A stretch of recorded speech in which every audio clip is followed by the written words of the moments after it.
नमस्कार मित्रों, स्वागत है आप सभी का आपके अपने ओनली आईएएस में।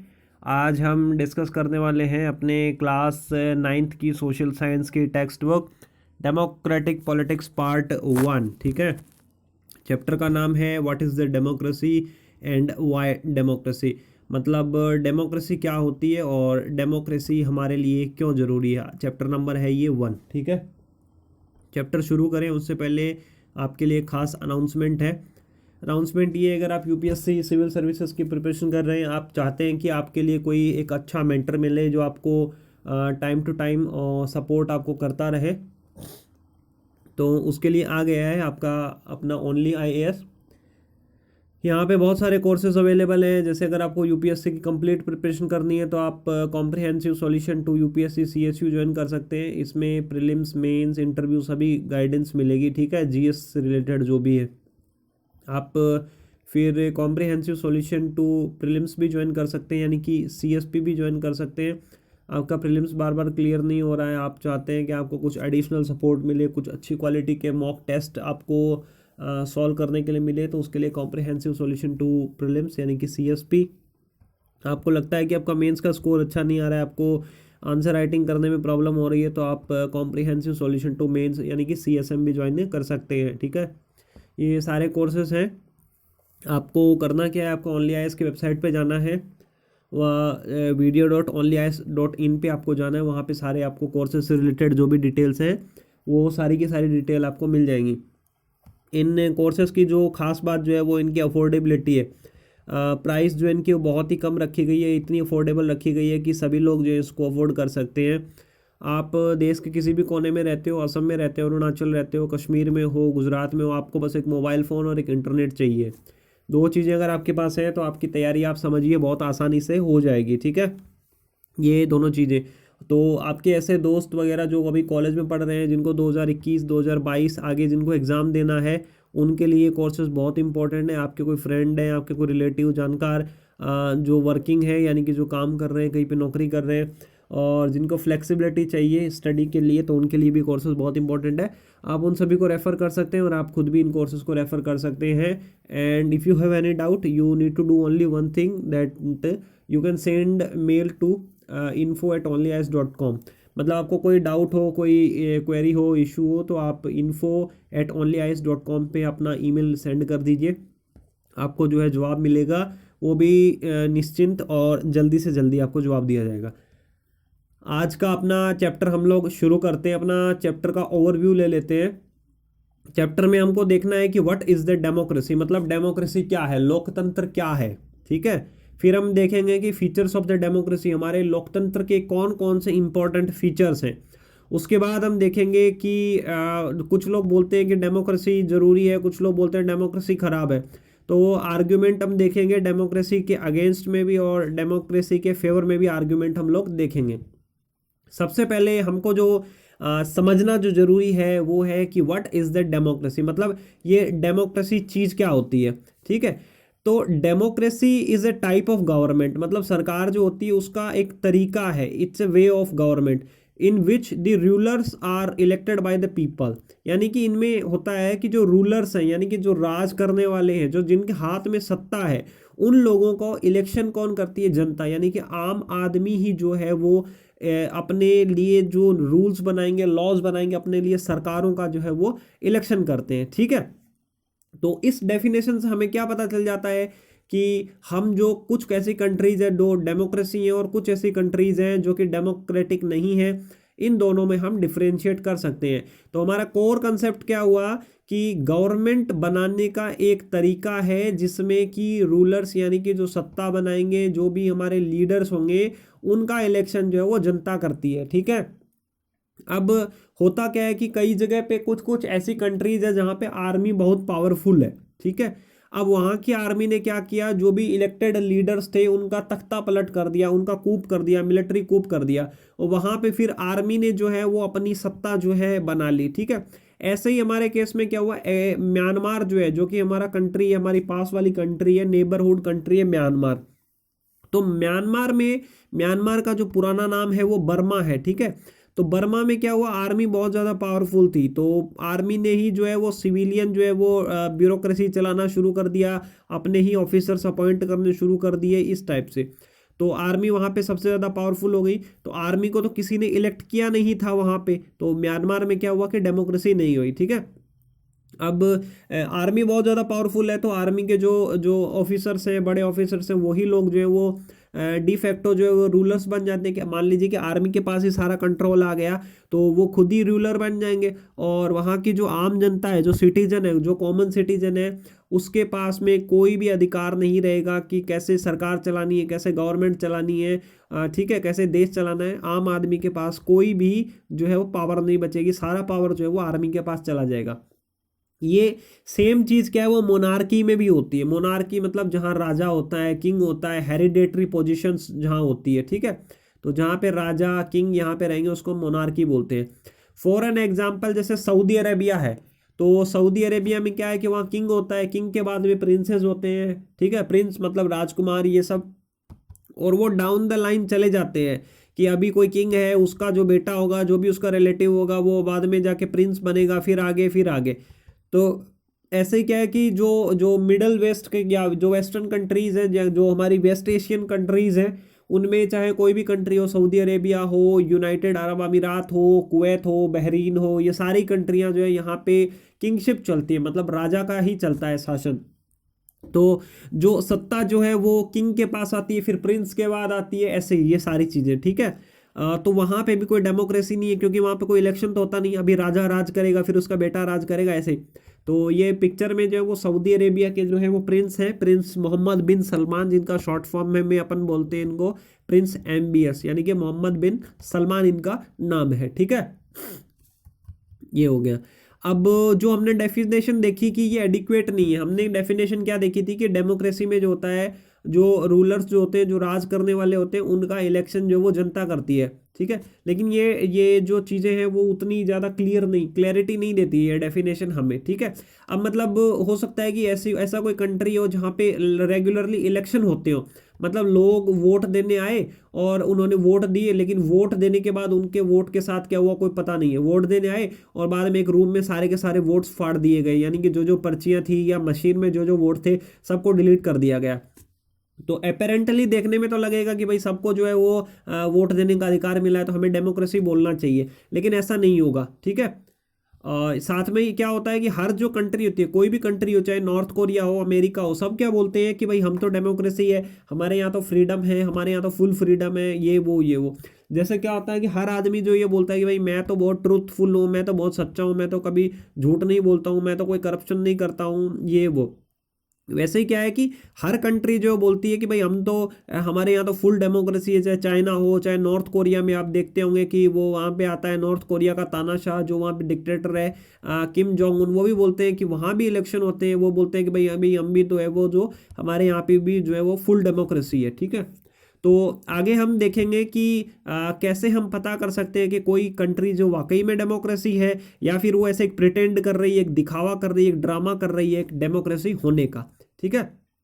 तो अब हम पढ़ेंगे कि फीचर्स ऑफ द डेमोक्रेसी, मतलब हमारी जो डेमोक्रेसी है उसके कौन कौन से फीचर्स होते हैं। तो फीचर नंबर 1 पहले पढ़े, उससे पहले हमको कुछ सवालों का जो है वो जवाब देना पड़ेगा, ठीक है। और सबसे पहले हमको एक डेफिनेशन पढ़नी जरूरी है कि डेफिनेशन होती क्या है। तो डेमोक्रेसी की डेफिनेशन है, democracy is a form of government in which the rulers are elected by the people, ठीक है। तो इस डेफिनेशन का हम जो है वो थोड़ा सिंप्लीफाई करेंगे और कुछ सवाल हैं उनका आंसर देंगे। जब इन सवालों का हमें आंसर मिल जाएगा तब हमें पता चलेगा कि वाकई में डेमोक्रेसी क्या होती है, और डेमोक्रेसी होने का कौन सी कंट्री ड्रामा कर रही है, ठीक है। तो सबसे पहले हमने देखा कि डेमोक्रेसी में लोग जो है इलेक्ट करते हैं, लोग वोट देने जाते हैं और अपने लिए रूलर्स यानी कि अपने लिए सरकारों का जो है वो इलेक्शन करते हैं। तो सबसे पहला सवाल हमारे दिमाग में आता है कि who are the rulers in this definition, मतलब जो हम ये रूलर्स डेफिनेशन में हमने दिया है कि हम अपने लिए रूलर्स का इलेक्शन करते हैं, तो आखिर में ये रूलर्स हैं कौन से लोगों का हम जो है वो इलेक्शन करें, तब जाके हमारी कंट्री जो है वो डेमोक्रेसी कहलाएगी, ठीक है। अब कुछ लोग तो हमने इलेक्ट कर लिया, अब उसके बाद में नॉन इलेक्टेड भी लोग तो बचेंगे, ऑफिशियल वगैरह ऑफिसर वगैरह जो बचेंगे। तो ऐसे कौन कौन से डिसीजन है जो कि नॉन इलेक्टेड ऑफिशियल्स हमारी जो डेमोक्रेसी है उसमें डिसीजन ले सकते हैं, ठीक है। अब हमको ये देखना है कि which kind of election constitute a democratic election.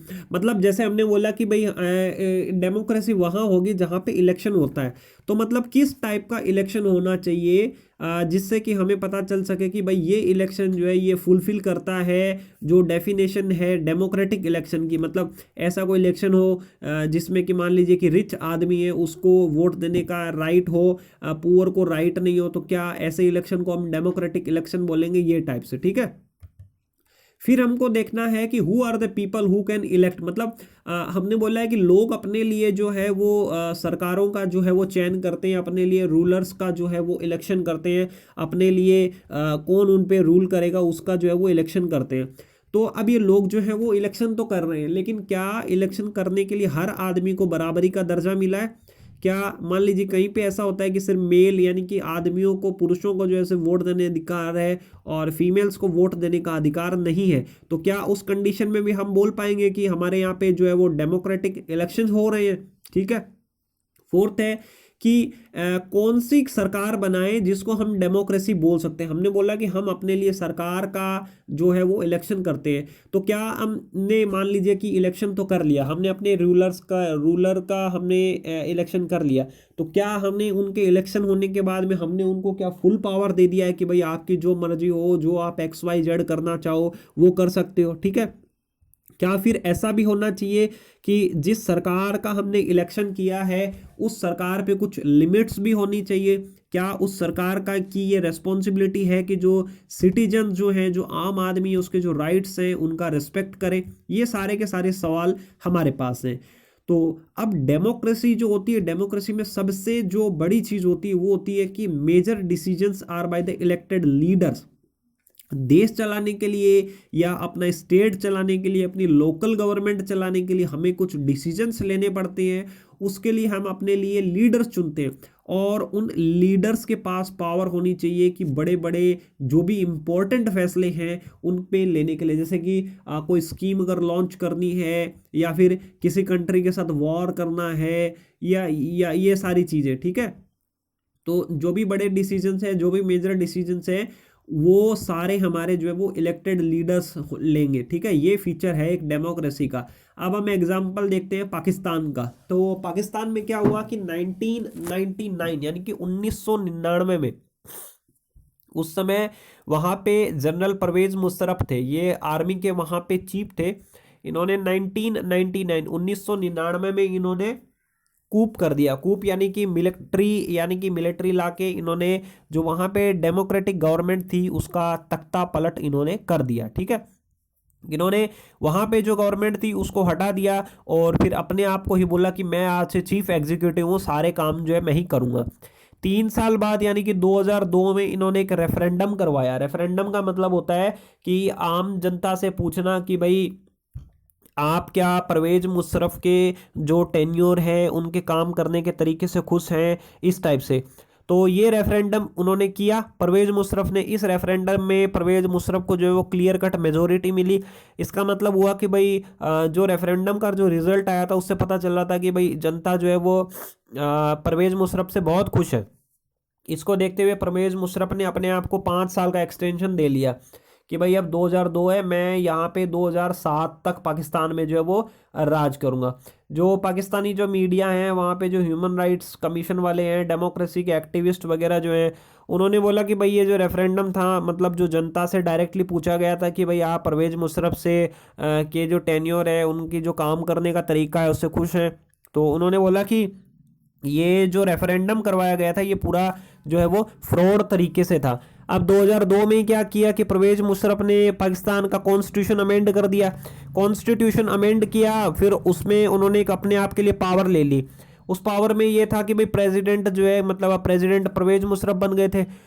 तो परवेज मुशर्रफ के पास पावर आ गया था कि जो नेशनल गवर्नमेंट है और जो प्रोविंशियल असेंबलीज हैं, यानी कि जो जैसे वहाँ पे पार्लियामेंट होती है या फिर स्टेट में जो असेंबलीज होती है जहाँ पे इलेक्टेड लीडर्स होते हैं, उन सबको जो है वो प्रेसिडेंट जो है वो बाय डिफॉल्ट अपने पास ही ऑटोमेटिक पावर ले लिया कि प्रेसिडेंट की जब मर्जी होगी तो वो नेशनल असेंबली और प्रोविंशियल असेंबलीज को जो है वो मतलब जो है डिसमिस कर सकते हैं। अब जैसे पाकिस्तान है, पाकिस्तान में 5 जो है प्रोविंसेस है, बलोचिस्तान, सिंध, पंजाब और फिर यहाँ पे अपने ये गिलगित बाल्टिस्तान, और ये पांचवा जो है वो खैबर पख्तूनख्वा। यहाँ पे ये जो गिलगिट बाल्टिस्तान है ये आता है पाकिस्तान ऑक्यूपाइड कश्मीर के अंदर। इसका मतलब होता है कि पाकिस्तान ने इसको इलीगल तरीके से अपने कब्जे में ले रखा है और असली में ये जो जगह जो है वो इंडिया की है। ठीक है, तो ये देख लेना है। अब वहाँ पे जो सिविलियन कैबिनेट थी, मतलब वहाँ पे फिर भी जो लोगों ने जो रिप्रेजेंटेटिव चुने थे अपने लिए इलेक्शन के बाद में, उनके काम को सुपरवाइज करने के लिए एक नेशनल सिक्योरिटी काउंसिल बना ली। ठीक है, जो डेमोक्रेटिक गवर्नमेंट थी उसके ऊपर एक नेशनल सिक्योरिटी काउंसिल बना दी। इस नेशनल सिक्योरिटी काउंसिल में क्या किया कि जो आर्मी वाले जो लोग थे, ठीक है, यानी कि जो परवेज मुशर्रफ के सपोर्टर थे, वो लोग बैठ गए इस नेशनल सिक्योरिटी काउंसिल में। ठीक है, अब जो पाकिस्तान था वहाँ पे इलेक्शन तो होता था, सारा पावर जनरल मुशर्रफ के पास आ गया, फिर भी जो नेशनल और जो प्रोविंशियल असेंबलीज हैं, जैसे कि फॉर एन एग्जांपल वहाँ की जो संसद है, पार्लियामेंट है, या वहाँ के जो स्टेट्स हैं, वहाँ पे जो असेंबलीज बैठती हैं, उन सब में इलेक्शन तो होता था। लेकिन वहाँ पे जो इलेक्टेड जो लीडर्स थे, उन लीडर के पास उतना कोई बहुत ज़्यादा कोई पावर नहीं था। ठीक है, उनके पास बहुत ही कम पावर था, बहुत थोड़े थोड़े पावर थे कि भाई कोई इसका सड़क बनवा ली या कोई स्कूल बनवा लिया, इस टाइप के उनके पास कोई छोटे मोटे पावर थे, बड़े ज़्यादा पावर उनके पास नहीं थे। और सारे जो जो मेजर जो पावर था वो आ गया था या तो मिलिट्री ऑफिसर्स के पास, या फिर जो जनरल परवेज मुशर्रफ थे, सारे के सारे वहाँ जो मेजर पावर जो थे वो जनरल ने अपने पास रख लिए, अपने अंदर खुद के अंदर जो है वो कर लिए। ठीक है, अपने अंडर कंट्रोल कर लिए ये सारे के सारे पावर। ठीक है, अब लोगों को ये लगता था कि भाई हम अपने लिए जो है वो इलेक्टेड रिप्रेजेंटेटिव तो चुन रहे हैं एज ए नेशनल असेंबली और प्रोविंशियल असेंबलीज के लिए, लेकिन उनके जो लोग जो मतलब उन्होंने जो लोगों ने जो अपने लिए इलेक्टेड लीडर चुने थे, उनके पास बिल्कुल कोई भी पावर नहीं था। और फाइनली जो पावर थे वो जनरल मुशर्रफ के पास थे। मान लीजिए कि लोगों ने जो इलेक्टेड लीडर चुने, उन्होंने अगर कुछ डिसीजन ले भी लिया तो उस डिसीजन को जो परवेज मुशर्रफ या जो मिलिट्री जो सुपीरियर ऑफिसर थे, वो लोग क्या करते थे कि उस पावर को उस डिसीजन को जो ओवर रूल कर देते थे, कैंसिल कर देते थे। ये सेम चीज़ें क्या होती हैं कि डिक्टेटरशिप यहाँ पे या फिर मोनार्की, जहाँ पे डिक्टेटर टाइप का कोई आदमी जैसे किम जोंग उन है, वहाँ पे डिक्टेटरशिप ही चलती है। या मोनार्की में क्या होता है कि राजा वगैरह, राजा किंग इस टाइप से जो है वो ही एक आदमी जो है पावरफुल होता है। तो एक टाइप से स्यूडो डेमोक्रेसी होती है कि भाई लोग जो है अपने लिए इलेक्टेड रूलर्स चुनते हैं। ठीक है, पार्लियामेंट भी लोग अपने लिए सिलेक्ट करते हैं, अपने लोगों को भेजते हैं आगे, वो जाके पार्लियामेंट बनाते हैं, सरकारें भी बनती है। लेकिन असली जो पावर है, जो रियल पावर है, ठीक है, वो उन लोगों के पास नहीं होता है। उन लोगों के पास बहुत थोड़ा सा पावर होता है और असली पावर जो है वो कहीं किसी और के पास होता है। और कुछ कुछ ऐसी कंट्रीज भी रहती हैं जहाँ पे रियल पावर जो है वो किसी एक्सटर्नल पावर के पास होता है। ठीक है, और ये क्या होता है, जैसे हांगकांग है, तो हांगकांग जो है वो चाइना के साथ है। ठीक है, चाइना और हांगकांग का कुछ इशू चलता रहता है।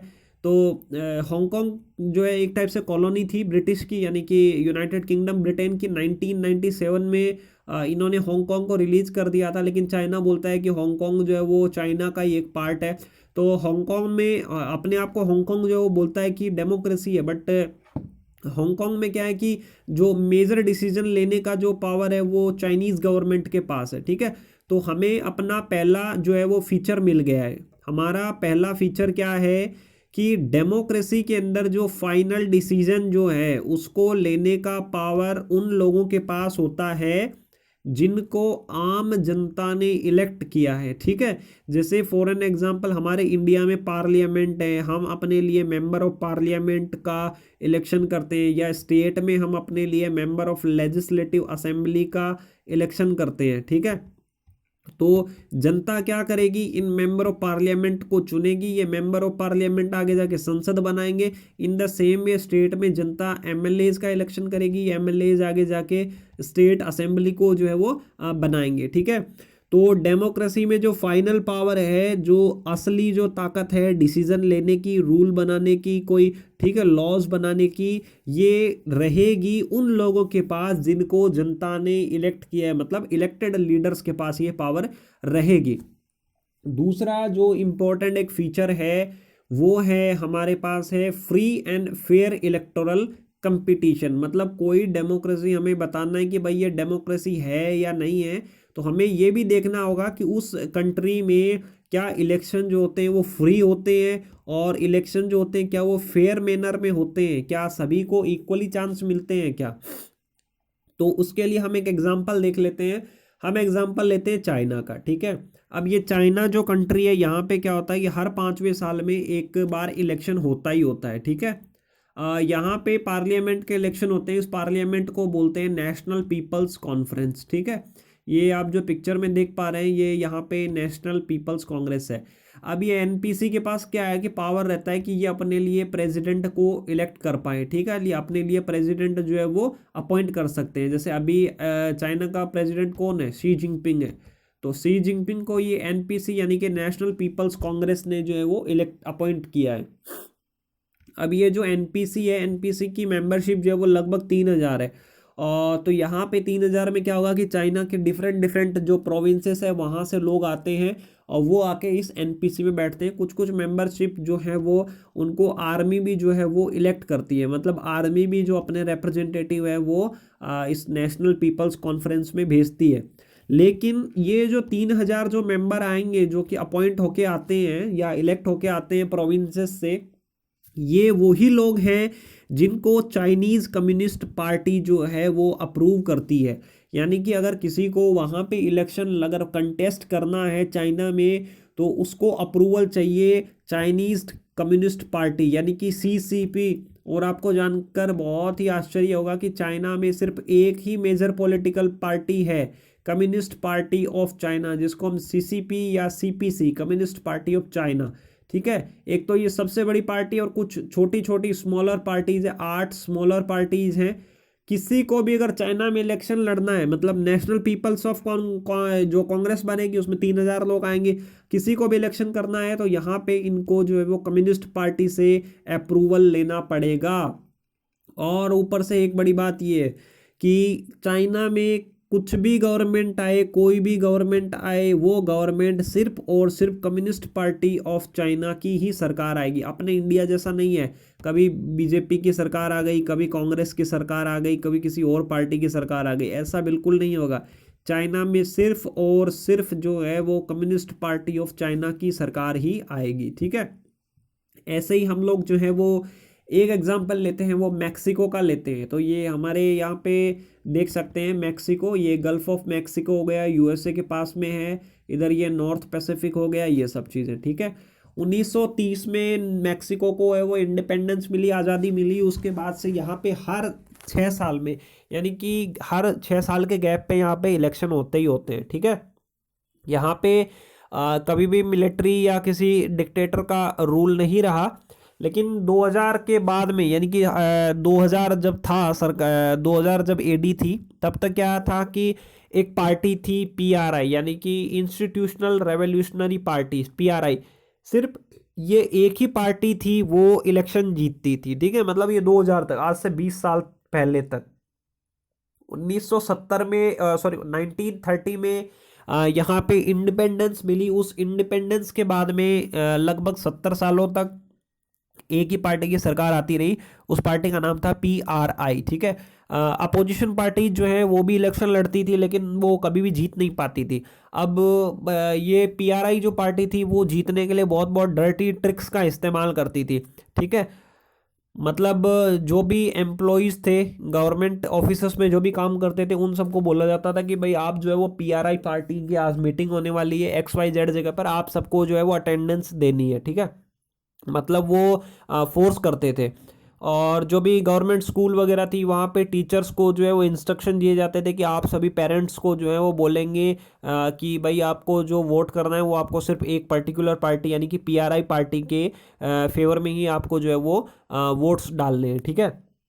जो मीडिया वगैरह जो था यानी कि वहाँ का टेलीविज़न मीडिया, प्रिंट मीडिया जो भी था, न्यूज़पेपर वगैरह, रेडियो थे, वो क्या करते थे, सिर्फ इसी पीआरआई पार्टी यानी कि जो वहाँ पे गवर्नमेंट थी उसी का जो है वो फेवर करते थे और सारा दिन जो है वो उसी की न्यूज़ चलाते थे। कभी भी वो अपोजिशन पार्टी की न्यूज़ वगैरह नहीं चलाते थे। अपोजिशन पार्टी को वो न्यूज़ तभी चलाते थे जब उनको कोई क्रिटिसाइज़ करना होता था, ठीक है। ये पीआरआई पार्टी वाले क्या करते थे कि जो बूथ वगैरह होते हैं जैसे जहाँ पे वोटिंग होती है तो उन बूथ को जो वो एकदम लास्ट मिनट पे चेंज कर देते थे। मान लीजिए कि हमें वोट देना, हमें पता है कि हमारे घर से जो है बूथ जो है वो 200 मीटर 200 मीटर है, बट सडनली हमको पता चले कि हमारा जो जहाँ पे बूथ है, जहाँ पे हमें हमें पोलिंग करनी है, वो हमारे घर से 10 किलोमीटर दूर है, तो हो सकता है कि हम लोग वोट देने ना आ जाए। साथ में पीआरआई क्या करता था कि बहुत पैसे का बहुत ज़्यादा यूज़ करता था, मतलब मनी जो पावर है उसका फुल यूज़ करता था। अपने जो कैंडिडेट है उनको फुल जो उन्होंने ऑटोनॉमी दे रखी थी कि बहुत ज़्यादा से ज़्यादा पैसे खर्चे करो। जैसे आप पिक्चर में आप देख पा रहे होंगे कि ये पैसे के बैग हैं, मनी बैग्स हैं, मनी बैग्स सारे मनी बैग्स से मिलकर जो है वो डेमोक्रेसी बनी है, ठीक है।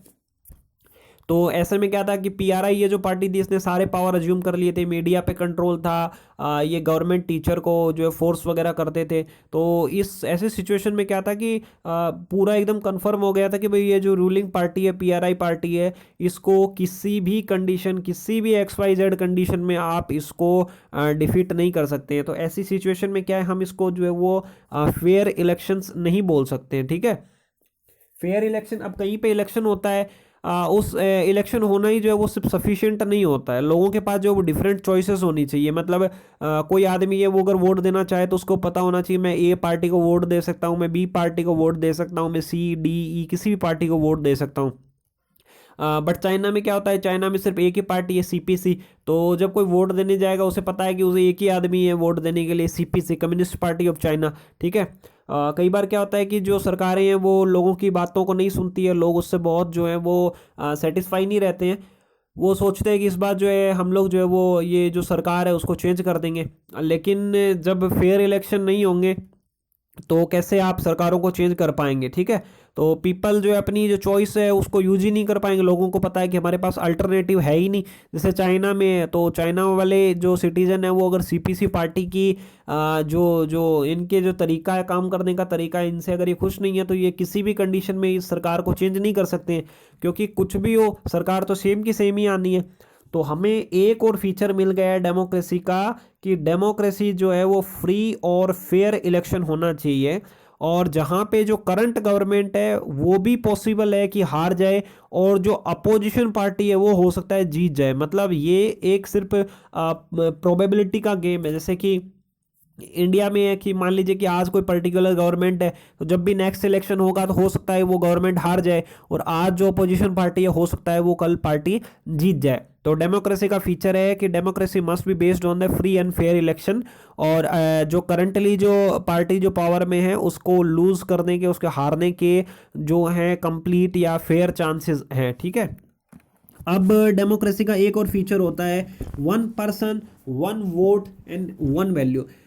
ठीक है, हर आदमी, एक आदमी को एक वोट मिलेगा और हर आदमी की वोट की एक ही वैल्यू होगी। ऐसा नहीं है कि भाई मिस्टर अंबानी अगर वोट देंगे तो उनकी वोट की वैल्यू ज़्यादा है और कोई सिंपल पुअर मैन अगर देगा तो उसकी वोट की वैल्यू कम है, या कोई मेल जो है उसकी वोट की उसको वोट 2 मिलेंगे और किसी फीमेल को सिर्फ 1 वोट मिलेगा, ऐसा नहीं है। ठीक है।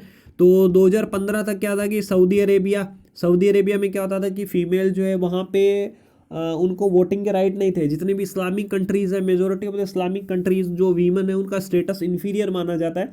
बहुत सारी इस्लामिक कंट्रीज ऐसी है जहाँ पे फीमेल्स को कार चलाना अलाउ नहीं है। इवन सऊदी अरेबिया ने अभी अलाउ किया है कार वगैरह चलाना, ठीक है। एक कंट्री है एस्टोनिया। एस्टोनिया में क्या होता था कि ऐसे लोग जिनके जो फोर फादर वगैरह जो है वो रशिया से हैं, जिनका कॉन्टैक्ट रशिया से था, मतलब ठीक है, जिनका ओरिजिन रसिया था, तो उन लोगों को जो है वो वोटिंग करने में बहुत डिफ़िकल्टी आती थी। ऐसे ही ये फिजी जो आइलैंड है, फिजी जैसे ये अपना ऑस्ट्रेलिया हो गया, ऑस्ट्रेलिया के पास में यहाँ पे राइट साइड में फिजी है, ठीक है।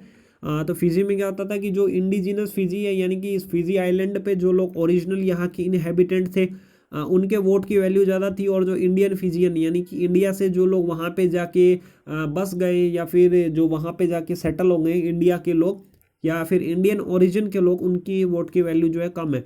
ठीक है, तो डेमोक्रेसी का क्या है कि एक फंडामेंटल कंसेप्ट ये है कि पॉलिटिकल इक्वालिटी। ठीक है, तो ये हमारा एक जो है वो थर्ड फीचर हो गया है कि कोई भी डेमोक्रेसी हो उसमें हर जो एडल्ट सिटीजन है, ये एडल्ट सिटीजन की डेफिनेशन हर कंट्री में अलग अलग होती है। किसी कंट्री में 18+ को एडल्ट माना जाता है, किसी कंट्री में 19+ को एडल्ट माना जाता है, कहीं कहीं पे 17+ भी एडल्ट है। तो अपने इंडिया में जो है वो 18+ को एडल्ट माना जाता है। तो हर एडल्ट आदमी को 1 पर्सन 1 वोट, और हर वोट की जो वैल्यू है वो इक्वल होनी चाहिए।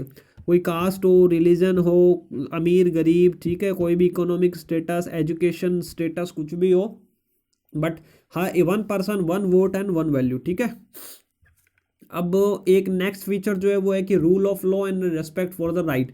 अब सिटीजन क्या है कि जो जो कॉमन सिटीजन है उनके पास क्या है कि राइट्स होते हैं। हर आदमी के पास जो फंडामेंटल राइट्स हैं, जैसे राइट टू लाइवलीहुड, ठीक है, राइट टू लाइफ, ये सब। और रूल ऑफ लॉ यानी कि कानून का अधिकार। ठीक है, कि कोई भी जमीन हो, कहीं भी कोई भी कंट्री हो, वहाँ पे रूल ऑफ लॉ रहेगा, यानी सिर्फ कानून का राज रहेगा। हर आदमी जो है वो कानून के नज़र में बराबर है। Everyone is equal before the law, यानी कि इक्वालिटी बिफोर द लॉ। तो ये भी हमारा एक फीचर है। तो जिम्बाब्वे क्या था कि जिम्बाब्वे कंट्री है, ठीक है, वहाँ पे क्या हुआ 1980 में इनको वाइट माइनॉरिटी से, मतलब इंग्लिश शासन से इनको जो है वो आज़ादी मिली। वहाँ पे एक पार्टी थी जानू पीएफ, ठीक है, यानी कि Zimbabwe African national unity patriotic front, ये पार्टी थी।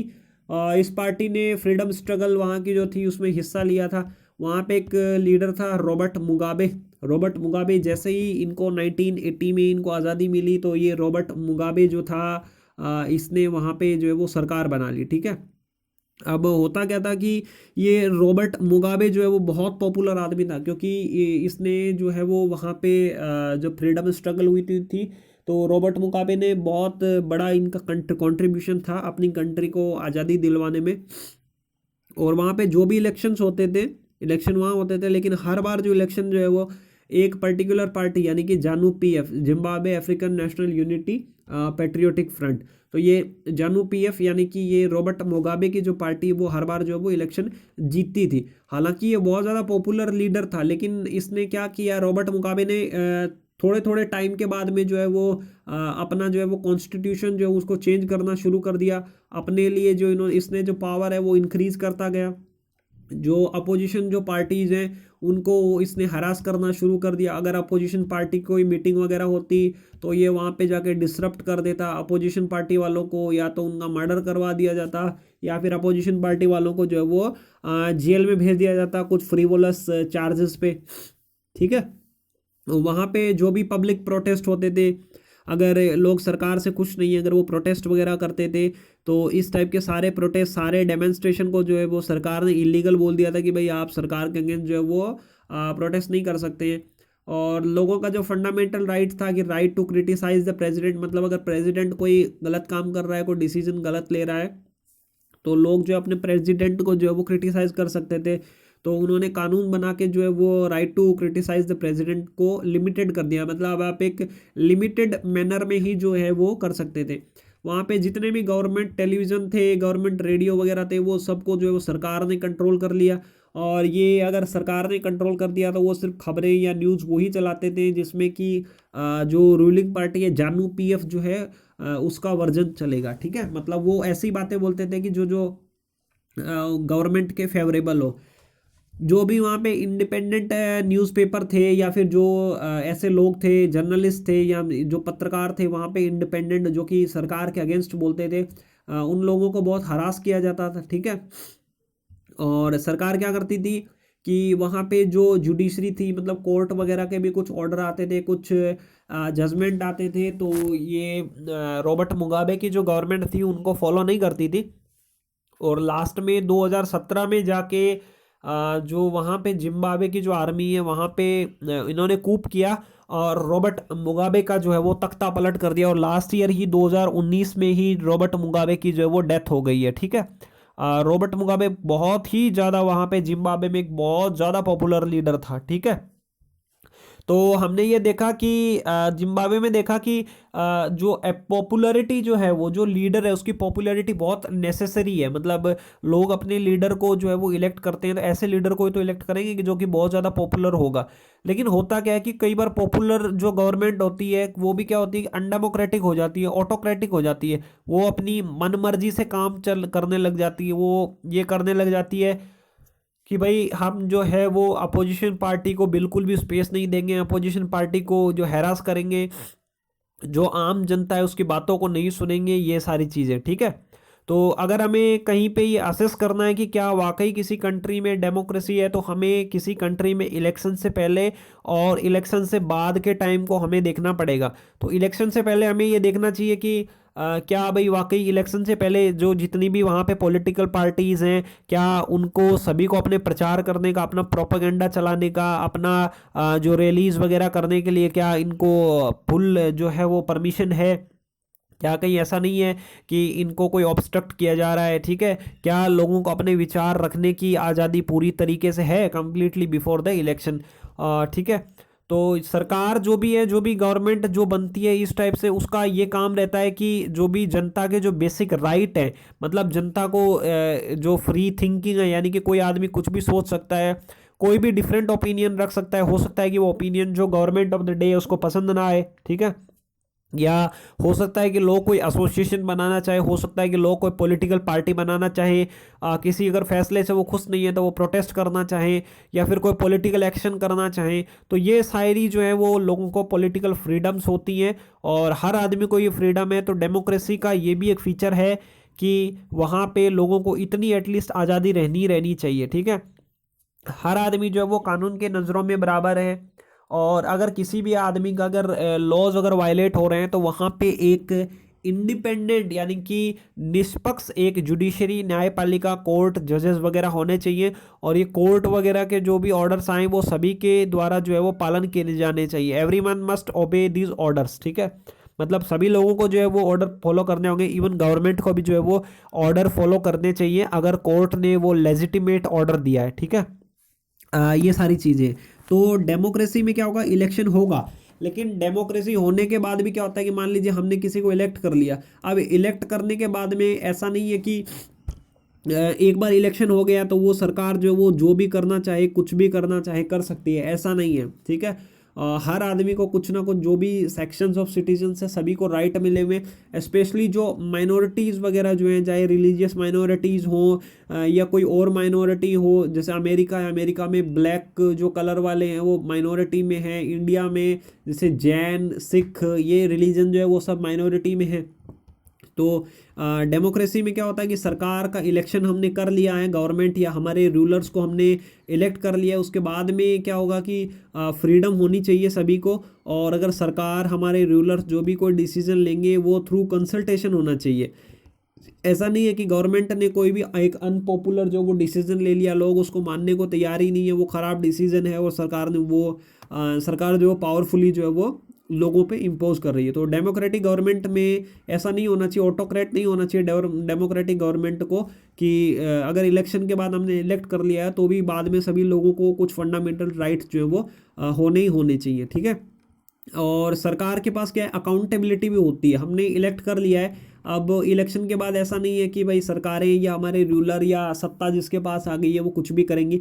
उनके पास कुछ अधिकार भी होते हैं कि जनता की जो डिज़ायर है, जो उनकी विशेष है जनता की, उसको फुलफिलमेंट करने के लिए उनके पास कुछ राइट्स भी होते हैं, और उनके पास कुछ रेस्पॉन्सिबिलिटी भी है कि जैसा सभी को रोड्स प्रोवाइड करानी है, इलेक्ट्रिसिटी प्रोवाइड करानी है।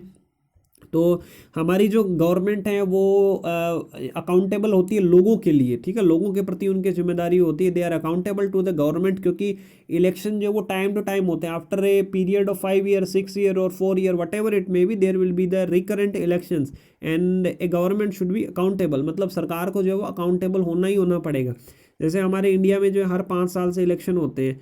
अभी कोई इलेक्शन है, मान लीजिए कोई अगर काम नहीं करेंगी सरकार, तो नेक्स्ट बार जब भी इलेक्शन होगा तो हम बोल सकते हैं कि भाई आपने कोई काम नहीं किया है, ये वो। ठीक है, और साथ में क्या होगा कि इनको जो है वो कुछ इंडिपेंडेंट ऑफिशियल्स हैं, जैसे कि मान लीजिए कि सीवीसी है, चीफ विजिलेंस कमिश्नर है, या विजिलेंस कमीशन अपना है, या सेंट्रल इंफॉर्मेशन कमीशन है, ठीक है, या फिर सीबीआई है, ये वो, अगर कोई सरकार कुछ गड़बड़ी करेगी तो ये लोग इनको पकड़ सकते हैं, या इनकी इरेगुलरिटीज़ हैं वो ये फाइंड कर सकते हैं। ठीक है, तो हमारा फोर्थ फीचर जो है वो ये है, a democratic government rule with in limit set by the constitution law and the citizens right.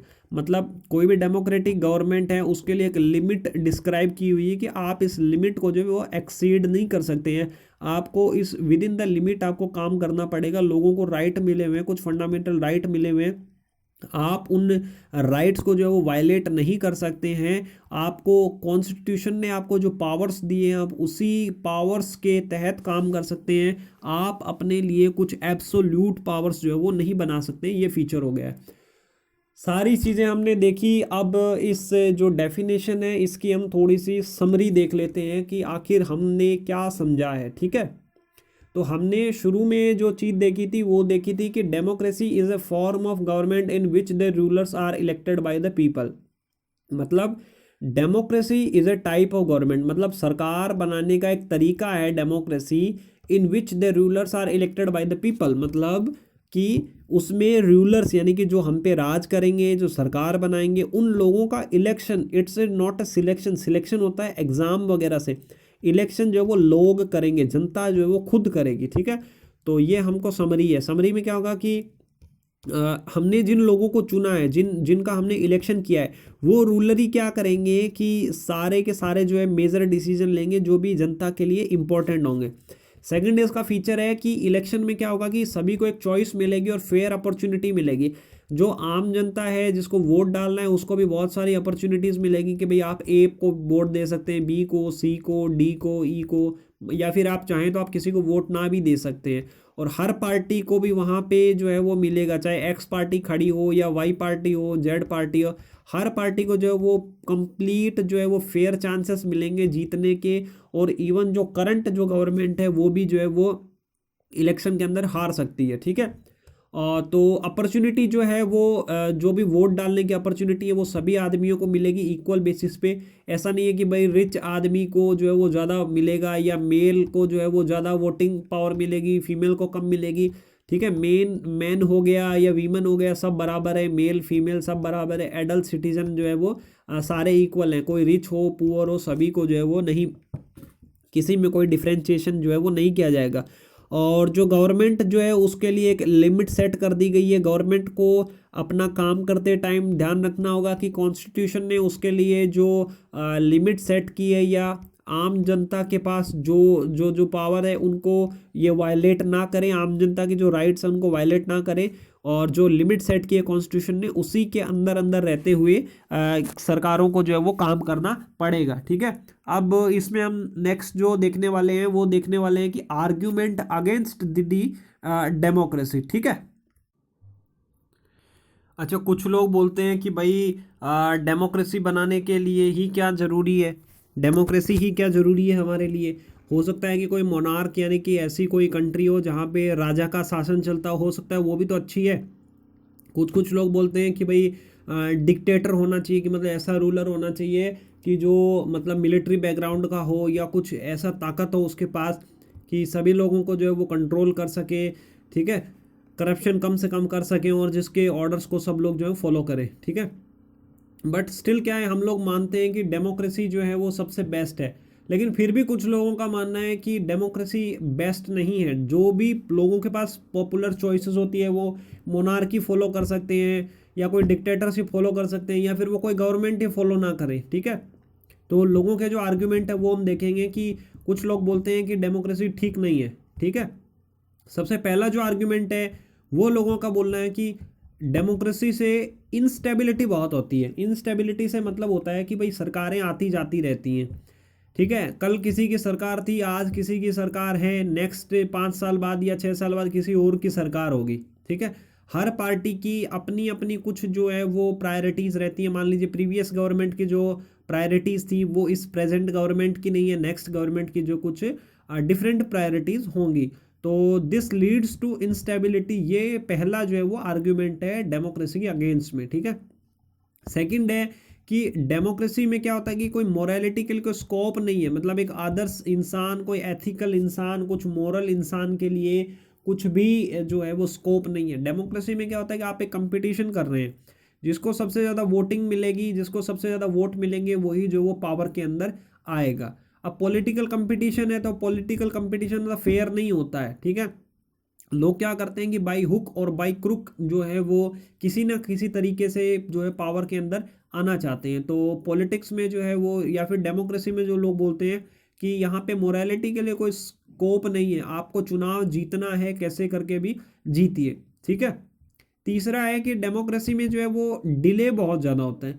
कोई गवर्नमेंट है वो मान लीजिए कोई प्रपोजल रखती है, कोई नया कानून बनाना चाहती है, तो उस कानून को पहले, ठीक है, फॉर एन एग्जाम्पल अगर इंडिया का एक कंटेक्स्ट ले लें, उसको लोकसभा में लेके आओ, फिर उसको राज्यसभा में लेके आओ, फिर बोल देते हैं कि भाई इसको जो है वो जनता के बीच में रखो, ऑनलाइन पोर्टल पे रखा जाता है जिसमें हम लोग जो अपने इनपुट दे सकते हैं फेवर में, अगेंस्ट में, ठीक है।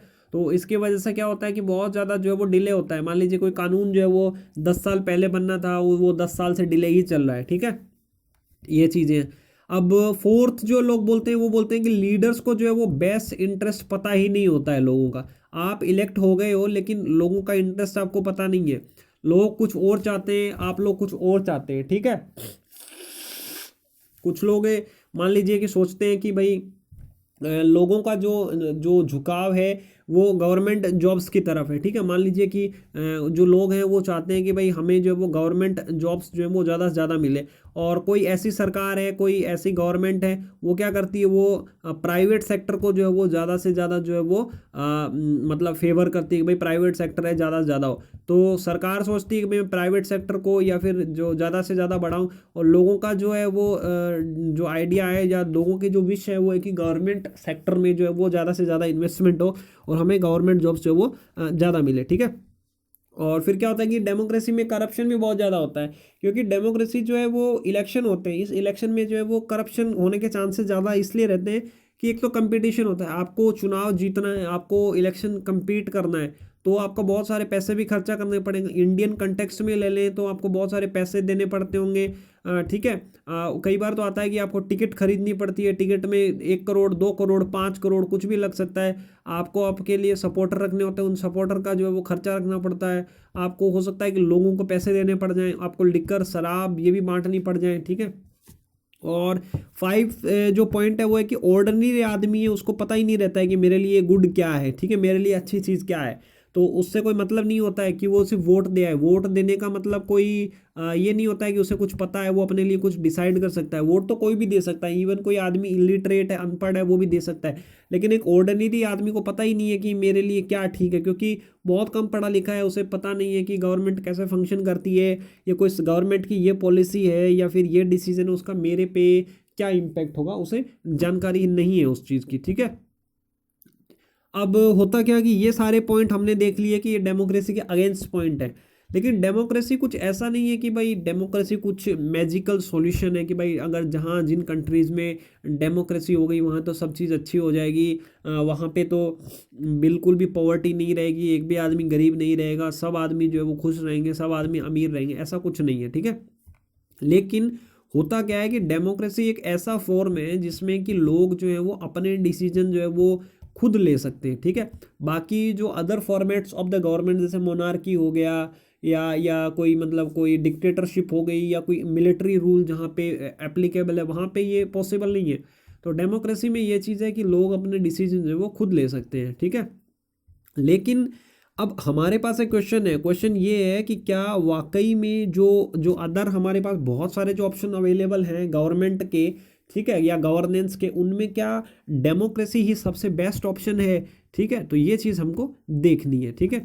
अब कुछ कुछ लोग जो है वो बोलते हैं कि भाई आर्ग्यूमेंट देते हैं कि भाई डेमोक्रेसी जो है वो गवर्नेंस के फॉर्मेट के लिए सबसे बेस्ट है, चाहे डिक्टेटरशिप हो या मिलिट्री रूल हो, कुछ भी हो, इन सबसे बेस्ट जो है वो डेमोक्रेसी है। मतलब अगर हमें चूज करना है कुछ 10 डिफरेंट ऑप्शन में तो democracy is the best option. However, democracy does not provide the magical solution, but democracy is the best out of the available solutions। मतलब डेमोक्रेसी कोई मैजिकल सॉल्यूशन नहीं है कि सब चीज़ें ठीक हो जाएगी डेमोक्रेसी से। तो जो लोग डेमोक्रेसी के फेवर में आर्ग्यूमेंट देते हैं उन्होंने एग्जांपल दिया है कि चाइना में एक बहुत बड़ी फेमाइन हुई थी 1958 से 1961 में।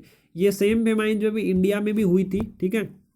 और ऐसा माना जाता है कि ये फेमाइन जो है वो वर्ल्ड की सबसे वर्स्ट थी। इस फेमाइन में लगभग 3 करोड़ लोग जो है वो की डेथ हो गई थी। ठीक है, उन दिनों में 1958 और 1961, ये जो 3 साल जो फेमाइन चली, उस समय इंडिया की जो इकोनॉमिक कंडीशन थी वो भी चाइना से कोई बहुत अच्छी नहीं थी, दोनों ही अ, जो ठीक थी। ठीक है, लेकिन जो इंडिया में जो फेमाइन है वो उतनी ज़्यादा इफेक्ट नहीं हो पाया उस समय। जो इकोनॉमिस्ट जो हैं वो बताते हैं, वो उन्होंने जब रिसर्च किया तो उन्होंने देखा कि ये जो फेमाइन हुई थी, इस फेमाइन का इम्पैक्ट जो है वो डिफरेंट कंट्रीज पे डिफरेंट टाइप से हुआ था। ठीक है, तो पहला इनका इम्पैक्ट था कि चाइना में जो है वो मतलब इन्होंने बोला कि चाइना में इसका इम्पैक्ट जो है वो बहुत ज़्यादा हुआ था। ठीक है, और इंडिया में जो इम्पैक्ट जो इसका जो है वो एकदम मिनिमम इम्पैक्ट था। इसका रीज़न ये था कि जो फूड स्कारसिटी, यानी कि फेमाइन होगा तो ऑब्वियस सी बात है कि खाने की जो कमी पड़ जाएगी, लेकिन उस समय जो एग्जिस्टिंग इंडियन गवर्नमेंट थी उसने इस फूड स्कारसिटी को बहुत अच्छे तरीके से रिस्पॉन्ड किया, और चाइनीज़ गवर्नमेंट जो है वो उतना रिस्पॉन्ड उसको नहीं कर पाई। ठीक है, उन्होंने ये बोला कि कोई भी एक इकोनॉमिस्ट ने बोला कि जो भी एग्जिस्टिंग डेमोक्रेसीज है, कहीं पे ऐसा नहीं हुआ कि कहीं पे इतनी बड़ी जो है वो फेमाइन फेमाइन आई हो। उन्होंने ये भी बताया कि अगर चाइना में भी अगर मल्टी पार्टी डेमोक्रेसी होती, या चाइना में कोई अपोजिशन पार्टी होती, या वहाँ पे कोई अगर फ्री प्रेस होती, तो हो सकता है कि वहाँ पे इतनी बड़ी जो है फेमाइन कभी भी नहीं आती। जैसे चाइना में सिर्फ एक ही पार्टी है, CPC, communist party of China, वहाँ पे कोई अपोजिशन भी नहीं है, कोई वहाँ पे फ्री प्रेस भी नहीं है। लेकिन अपने इंडिया में बहुत सारी पार्टी, जैसे कांग्रेस हो गया, बीजेपी हो गया, छोटी पार्टियां जैसे Bahujan Samaj party, Samajwadi party, communist party, या झाड़ू वाली आप पार्टी, इस टाइप से बहुत सारी पार्टियां हैं। तो मान लीजिए कि अगर अभी सरकार किसकी है, बीजेपी की सरकार है। अब अगर बीजेपी सरकार कोई ऐसा डिसीजन लेगी जो कि अनपॉपुलर है, ठीक है, जो कि लोगों के अगेंस्ट है, तो जो अपोजिशन पार्टी है, जो फ्री हमारा जो प्रेस है, जो हमारी मीडिया है, बहुत जोर शोर से उसको क्रिटिसाइज करेगी। ठीक है, लेकिन चाइना में ऐसा कोई सिस्टम नहीं है, चाइना में ऐसा कोई सिस्टम ही नहीं था। ठीक है, तो लोगों की जो बहुत सारी नीड्स रहती हैं, लोग अपने हक के लिए, अपनी डिमांड्स के लिए वो बार बार जो अपने आप को ऑर्गेनाइज करते हैं। तो डेमोक्रेसी में क्या होता है कि अगर रेस्पॉन्ड करना है हमें लोगों की नीड्स को, तो उसके लिए democracy is the best option available. जैसे कोई नॉन गवर्नमेंट, जो कोई गवर्नमेंट है, ठीक है, जैसे कोई मोनार्की है, मिलिट्री रूल है, तो वो भी, उनके पास भी हालांकि पावर होती है कि वो भी लोगों की नीड को जो वो लोगों की नीड को जो फुलफिल कर सके। बट ऐसा कोई इम्पोर्टेंट नहीं है, ऐसा कोई ये कोई असेंशियल नहीं है कि वो लोगों की नीड को फुलफिल करे। ये उनकी मर्जी पे, जैसे कोई मिलिट्री गवर्नमेंट है, मान लीजिए जब पाकिस्तान में कोई मिलिट्री गवर्नमेंट थी, अब वहाँ पे वो बोले कि भाई सभी फीमेल्स के लिए जो एजुकेशन जो है वो प्रोवाइड करवाइए, तो मिलिट्री गवर्नमेंट हो सकता है कि बोले कि ठीक है भाई, हम करवा भी सकते हैं सभी फीमेल के लिए एजुकेशन, और हो सकता है वो फीमेल्स के लिए एजुकेशन प्रोवाइड ना भी करवाए। लेकिन एक डेमोक्रेटिकली इलेक्टेड गवर्नमेंट है, जैसे इंडिया में अगर बात उठे कि भाई सभी फीमेल्स को जो वो एटलीस्ट 12th क्लास तक जो है वो एजुकेशन फ्री होनी चाहिए गवर्नमेंट स्कूल वगैरह में, तो ये अभी तो बहुत सारे स्टेट ने फॉलो भी किया है कि 12th क्लास तक जो है वो फीमेल्स को जो है वो स्कूल फ्री है। इवन ग्रेजुएशन वगैरह में भी जो है स्कॉलरशिप वगैरह सब मिलती है। ठीक है, तो लोगों की डिमांड रहती है, लोगों की डिमांड को अगर हमें फुलफिल करना है, तो उसके लिए सबसे बेस्ट जो ऑप्शन अवेलेबल है वो हमारे पास ऑप्शन है डेमोक्रेसी। ठीक है, तो डेमोक्रेसी में क्या होता है कि लोगों की डिमांड को जो है वो फुलफिल करना पड़ता है, और ये लोगों की जो डिमांड है या लोगों की जो नीड है, एटलीस्ट बेसिक नीड वगैरह जो है वो सब फुलफिल करनी पड़ती है। तो डेमोक्रेसी जो एक बेस्ट गवर्नमेंट इसलिए है कि इसमें जनता को जो है वो अकाउंटेबल होती है। ठीक है, इसमें सरकारें जो है वो जनता के प्रति they are accountable to the people. ठीक है, मतलब इलेक्शन वगैरह तो होते ही है, तो कोई पार्टी आज बोलती है कि मैं सभी के लिए रोड बन जाएगी, गांव गांव में इलेक्ट्रिसिटी आएगी, बट जब नेक्स्ट इलेक्शन होगा, मान लीजिए कि उसने जो जो प्रोमिसेस किए थे अगर वो अनफुलफिल हैं, अगर उन्होंने फुलफिल नहीं किए, तो नेक्स्ट टाइम जब भी होगा तो वो बोल सकते हैं लोग कि भाई आपने फुलफिल नहीं किए। ठीक है, ये सारी चीज़ें तो अकाउंटेबल है। और गवर्नमेंट जो लोग हैं वो उस जो भी गवर्नमेंट है उसके अपोजिशन में जो वोट कर सकते हैं और उस गवर्नमेंट को हटा भी सकते हैं। ठीक है, तो डेमोक्रेसी में क्या होता है कि एक डिसीजन जो होता है उसमें क्वालिटी मेकिंग हमेशा होती है। ठीक है, जो डिसीजन गवर्नमेंट जो लेती है डेमोक्रेसी के अंदर, वो हमेशा ही क्वालिटी वाले हो सकते हैं। डेमोक्रेसी में क्या होता है कि एक तो कंसल्टेशन ज़्यादा होती है, डिस्कशन ज़्यादा होती है। जैसे हमने देखा कि कोई कानून बनाना है तो वो पार्लियामेंट में जाएगा, लोकसभा में जाएगा, राज्यसभा में जाएगा, फिर जनता के सामने रखा जाएगा, जनता अपने इनपुट देगी।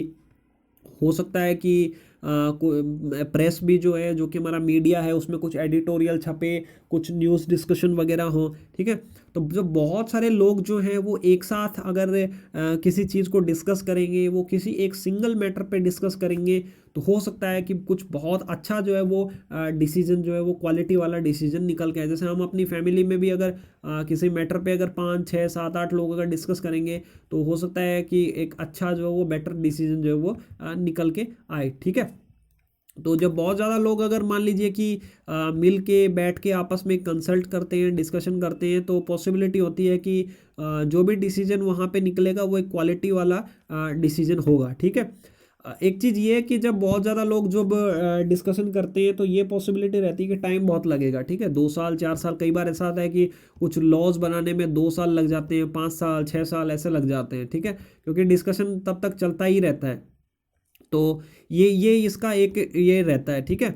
लेकिन होता क्या है कि ठीक है भाई, इसका एक डिसएडवांटेज ये है कि इसमें टाइम बहुत ज़्यादा लगता है, लेकिन इसका एक बड़ा एडवांटेज ये है कि कुछ ऐसे डिसीजन होते हैं जिनको अगर हम फास्ट लेंगे, जिनको हम मिनिमम टाइम में लेंगे, तो वो रैश डिसीजन, इररेस्पॉन्सिबल डिसीजन हो सकते हैं। मतलब ऐसे डिसीजन हो सकते हैं जो कि आम जनता के विशेष के उनके वेलफेयर के अगेंस्ट जो है वो जा सकते हैं, ठीक है। तो इससे बेटर है कि भले ही हमें थोड़ा एक्स्ट्रा टाइम लगे, बट जो भी डिसीजन हम ले वो एक क्वालिटी वाला डिसीजन हम लोग ले, ठीक है। अब डेमोक्रेसी जो है, कोई भी डेमोक्रेसी हो, उसमें क्या होता है कि बहुत सारे डिफरेंट डिफरेंट लोग रहते हैं, डिफरेंट कास्ट के लोग या डिफरेंट रिलीजन के लोग, डिफरेंट रेस के लोग, ठीक है।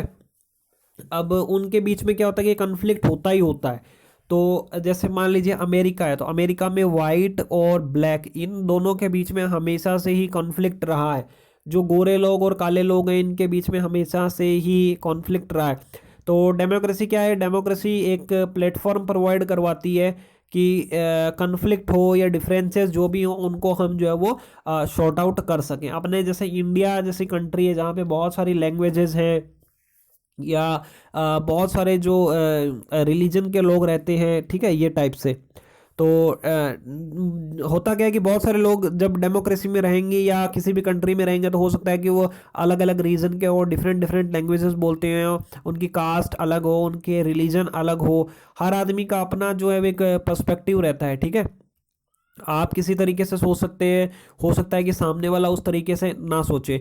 तो कई बार होता है कि किसी की प्रेफरेंस ऐसे रहती है कि मेरी डिफरेंट प्रेफरेंस है, उसकी सामने वाले की प्रेफरेंस अलग है। हो सकता है कि वो म्यूचुअली कंपेटेबल प्रेफरेंस ना हो और ये कन्फ्लिक्ट हो सकता है इस टाइप से। जैसे हमारे इंडिया में पहले क्या था कि जो साउदर्न स्टेट से, जैसे कि तमिलनाडु में जो बोला जाता है, जो लैंग्वेज है वो तमिल है, ठीक है। केरला में जो बोली जाती है वो मलयालम लैंग्वेज है, और कर्नाटका में जो लैंग्वेज बोली जाती है वो कन्नड़ लैंग्वेज है। तो हमारे यहाँ पे क्या है कि बहुत कन्फ्लिक्ट था, सभी जो स्टेट थे उनका बोलना था कि भाई हमें जो है वो लैंग्वेज के आधार पे, लैंग्वेज के बेसिस पे जो है वो डिफरेंट डिफरेंट स्टेट्स चाहिए। आंध्रा में जैसे तेलुगु थी, तो इन सब को सॉर्ट आउट करने के लिए क्या किया कि हमारे तो डेमोक्रेसी थी, पार्लियामेंट में बात उठी कि भाई ऐसे ऐसे सारे स्टेट्स जो हैं, जो भी डिफरेंट डिफरेंट जो है वो चाहते हैं कि हमारे लिए अलग अलग जो है वो स्टेट बने। तो पार्लियामेंट में बात आई तो बोला गया कि भाई ठीक है, कानून बनाओ, कानून बनाने से सभी जो लोग जो है वो, उनको अपना अपना जो वो है मिल गया, ठीक है। तो अब तमिलनाडु की हो गई, ठीक है, तमिल हो गई, केरला की मलयालम हो गई, कर्नाटक की कन्नड़ा, और ऐसे ही आंध्र प्रदेश और तेलंगाना की जो है वो हो गई लैंग्वेज तेलुगु, ठीक है। अब कॉन्फ्लिक्ट अगर हमें सॉल्व करना है, ठीक है, अगर हमें कन्फ्लिक्ट ही सॉल्व करना है, तो कन्फ्लिक्ट जो है पावर के थ्रू भी सॉल्व कर सकते हैं, ठीक है, ब्रूटल पावर के थ्रू। मतलब कुछ लड़ाई झगड़ा ऐसे करके ऐसे भी कर सकते हैं हम, ठीक है। ये तरीके से हम लोग जो है वो सॉल्व कर सकते हैं, बट ऐसा नहीं है, ऐसा पॉसिबल नहीं है कि हम जो है वो सॉल्व करें, ठीक है। क्योंकि अगर ब्रूट पावर से अगर हम सॉल्व करेंगे, तो उस ब्रूट पावर में क्या होता है कि जो भी सबसे ज़्यादा पावरफुल होगा उसी की जो है वो जीत होगी। इससे क्या होगा कि कंट्री के अंदर जो रिसेंटमेंट है या अनहैप्पीनेस है वो बहुत ज़्यादा बढ़ जाएगी।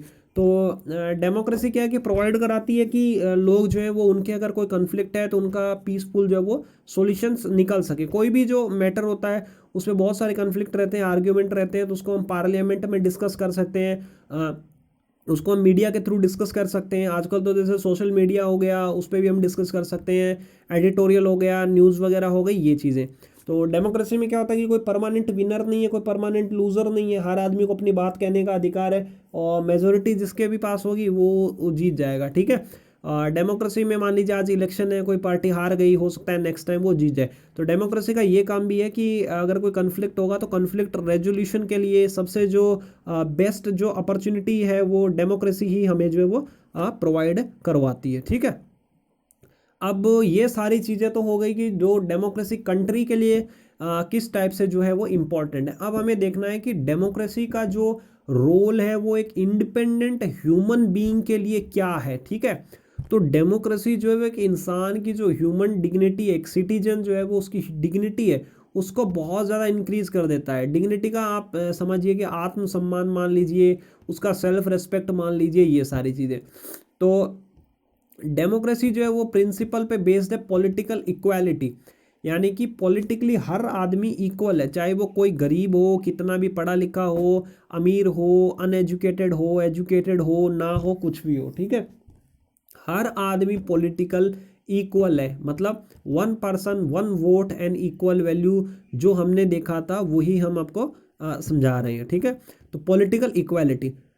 अब डेमोक्रेसी में क्या है कि हम जो है वो अपने लिए इलेक्ट करते हैं, ठीक है। तो कोई आके हमें कोई एमपी एमएलए नहीं बोल सकता है कि मैं तुम पे राज करता हूँ और तुम मेरे गुलाम हो, नहीं। हम उसको बोल सकते हैं कि हमने तुम्हें चुना है और नेक्स्ट टाइम हम तुमको हटा देंगे इस यहाँ से, ठीक है, इस पोजीशन से। तो people are not subject to a ruler, मतलब जो रूल करने वाला है उसके सब्जेक्ट नहीं है, लोग अपने रूलर अपने आप हैं, यानी कि जनता खुद ही सरकार है। तो जो डेमोक्रेसी की जो एक डेफिनेशन होती है कि जनता का, जनता के लिए, जनता को, ठीक है, for the people, bye the people and ये वाला, ठीक है, ये चीज़। तो जो भी डिसीजन हम लेते हैं अपने लिए खुद लेते हैं, अपने लिए पॉलिटिकल लीडर चुनते हैं। हो सकता है कि उन डिसीजन में कई बार एरर भी हो जाए, तो ये एरर के लिए भी हम ही लोग जो है वो रेस्पॉन्सिबल है, ठीक है। अब हमने देखा कि डेमोक्रेसी में जो बहुत सारे लोग मिलके जो आपस में जो है वो डिसीजन लेते हैं। अब ये भी हो सकता है कि जो डिसीजन जो लिया है वो कई बार हो सकता है कि बहुत लोगों ने मिलकर ले लिया, फिर भी स्टिल क्या होता है कि वो डिसीजन जो है वो गलत हो सकता है, कई बार एरर हो सकती है, ठीक है। जजमेंट जो है वो लिया गया उसमें एरर हो सकती है। ऐसे ही कोई भी गवर्नमेंट तो कहीं कोई भी कंट्री, इतनी कंट्रीज हैं दुनिया में, लगभग 200 के अप्रोक्स कंट्रीज है, कोई कंट्री ऐसा नहीं बोल सकती है कि हमने जो डिसीजन लिया है वो परफेक्ट डिसीजन लिया है, ठीक है। लेकिन अगर कोई डिसीजन हम गलत ले भी लेते हैं, कोई सरकार अगर डिसीजन गलत ले भी लेती है, तो ऐसा नहीं है कि उस डिसीजन को, गलत डिसीजन को बहुत लंबे समय तक सरकार जो हाइड करके रख सकती है। क्योंकि डेमोक्रेसी में क्या होता है कि प्रेस भी फ्री है, समाचार चैनल, न्यूज़ चैनल सब फ्री है, और इलेक्टोरल कंपटीशन है वो भी फ्री एंड फेयर है। आज कोई पर्टिकुलर गवर्नमेंट ने कोई अगर डिसीजन लिया है, उसको मान लीजिए कि उन्होंने किसी ना किसी तरीके से जो है वो जनता के सामने आने नहीं दिया, तो नेक्स्ट हो सकता है कि नेक्स्ट गवर्नमेंट जो भी आएगी वो जो है बोलेगी कि भाई ये देखो इनके टाइम में ये स्कैम हुआ था, ये सब वो सब हुआ था, ठीक है। तो हम डेमोक्रेसी में क्या है कि हमारे लिए पब्लिक जो प्लेटफॉर्म है वो ओपन है डिस्कशन के लिए। तो अगर मान लीजिए सरकार वगैरह जो है वो कोई अगर पॉलिसी गलत बना ले या ये कर ले, तो डेमोक्रेसी में सबको अधिकार है कि भाई वो सरकार की क्रिटिसिज्म कर सके, ये कर सके, ठीक है। तो हमारे लिए हमारे पास ऑप्शंस अवेलेबल हैं कि जो भी मिस्टेक्स हुई हैं उसको हम जो है वो करेक्ट कर सकते हैं। तो जो भी हम, हमारी सरकार है वो क्या करती है कि जब ये एक्सेप्ट कर लेती है कि भाई हमारा जो डिसीजन है पर्टिकुलर XYZ जो भी डिसीजन है वो गलत हो गया है, हमसे बहुत ज़्यादा डिसीजन हमसे गलत हो गया है, तो इसके लिए क्या किया जाए। हो सकता है कि वो सरकार जो उस डिसीजन को चेंज कर ले। अगर डिसीजन को चेंज नहीं करेगी, वो एडमेंट रहेगी कि नहीं भाई हम तो यही डिसीजन रखेंगे, तो इलेक्शन तो बार बार होता ही है, ठीक है। तो इलेक्शन अगर होगा तो क्या होगा, इलेक्शन होगा तो उस सरकार को ही चेंज कर दिया जाएगा। तो लोगों के पास ये ऑप्शन अवेलेबल है कि वो सरकार को ही चेंज कर दे, उस उन जो रूलर्स हैं उनको ही चेंज कर दे, ठीक है।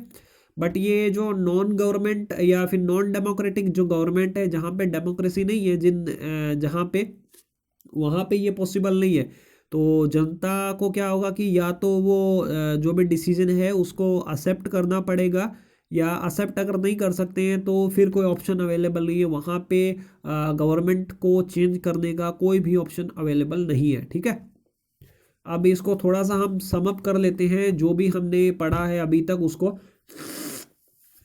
तो पहले चीज़ क्या है कि डेमोक्रेसी जो है उसमें ऐसा नहीं है कि जो जितनी भी दुनिया की प्रॉब्लम है या कंट्री की जो प्रॉब्लम है उनके लिए ये कोई सॉल्यूशन है, कंप्लीट सॉल्यूशन नहीं है, ऐसा नहीं है, कोई मैजिकल सॉल्यूशन नहीं है। लेकिन हमारे पास जो भी सॉल्यूशन अवेलेबल है, डेमोक्रेसी हो गया, मोनार्की हो गया, मिलिट्री रूल हो गया, ये जितने भी सॉल्यूशंस हमारे पास अवेलेबल हैं उन सब में से जो बेस्ट जो अल्टरनेटिव है वो हमारे पास जो है वो डेमोक्रेसी ही है। अब डेमोक्रेसी में क्या होता है कि जो डिसीजन लेने की जो कैपेसिटी है वो ज़्यादा इंक्रीज हो जाती है। बहुत सारे लोग अगर आपस में मिलके अगर बैठ के डिसीजन लेंगे तो चांसेस है कि बहुत ज़्यादा जो है वो बेटर डिसीजन लिया जाएगा। दूसरा है कि डेमोक्रेसी में सभी लोगों को अपना जीने का अधिकार है, रिलीजन का या राइट टू रिलीजन हो गया, राइट टू लैंग्वेज हो गया, ये टाइप से। ठीक है, सभी लोग अपनी बातों को रख सकते हैं, तो लोग जो है वो आसानी से रह सकते हैं। ठीक है, कोई बहुत ज़्यादा कन्फ्लिक्ट नहीं होगा, ये सारी चीज़ें। डेमोक्रेसी में मान लीजिए कि कई बार क्या होता है कि सरकारें जो है कुछ गलत डिसीजन ले लेती है, तो हमारे पास ये भी ऑप्शन अवेलेबल रहता है कि जो जो हमने जो गलतियां जो हमसे हुई है, हमसे एरर हुई है, उन एरर्स को हम जो है वो मिस्टेक्स को जो है वो करेक्ट कर सकते हैं।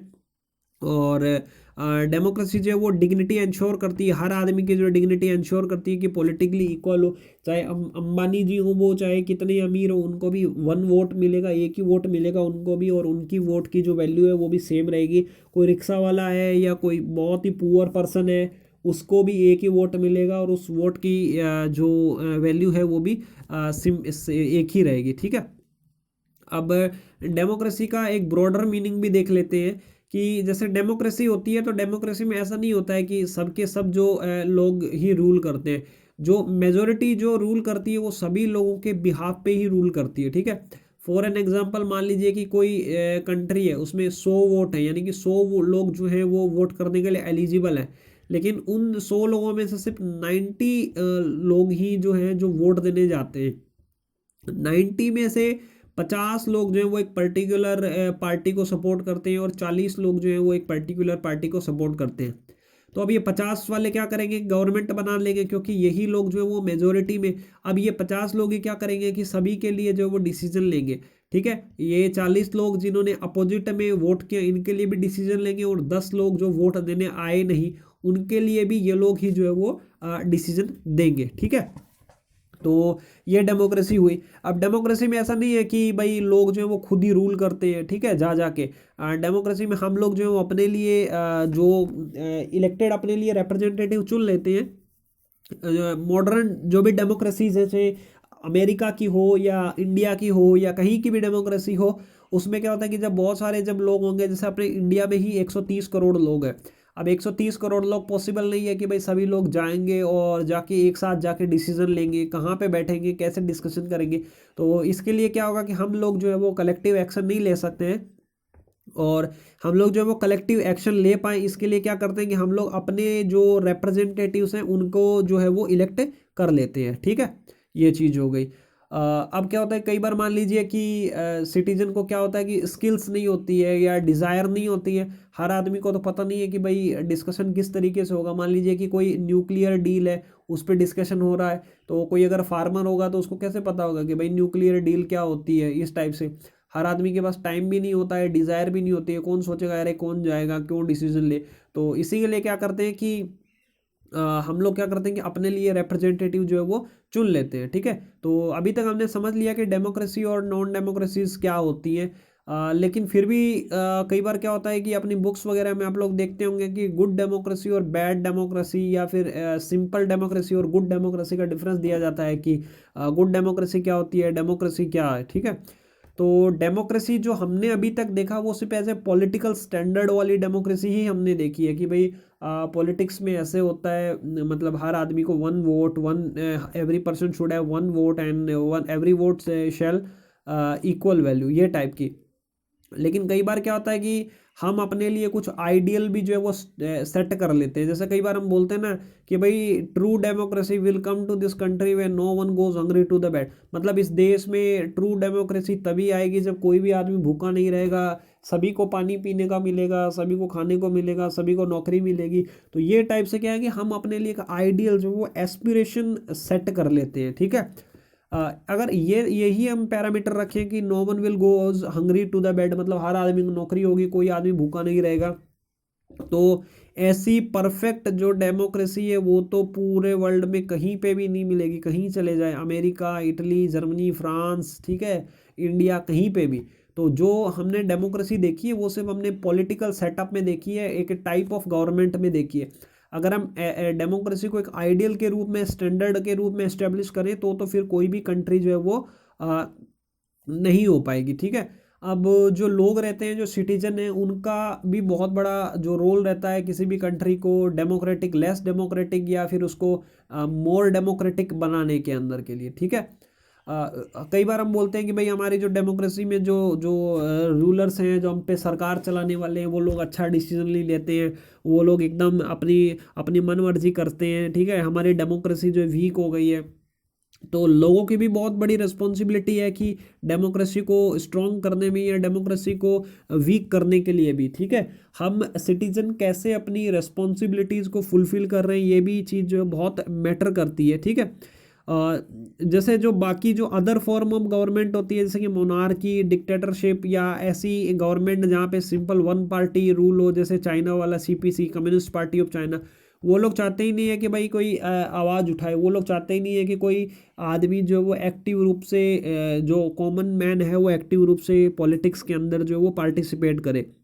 वो चाहते हैं कि कम से कम जो लोग हैं वो पॉलिटिक्स में आए और हमारा जो है वो काम आसानी से होता रहे। उनका जो यही जो उनका एक जो है वो एम रहता है, ठीक है।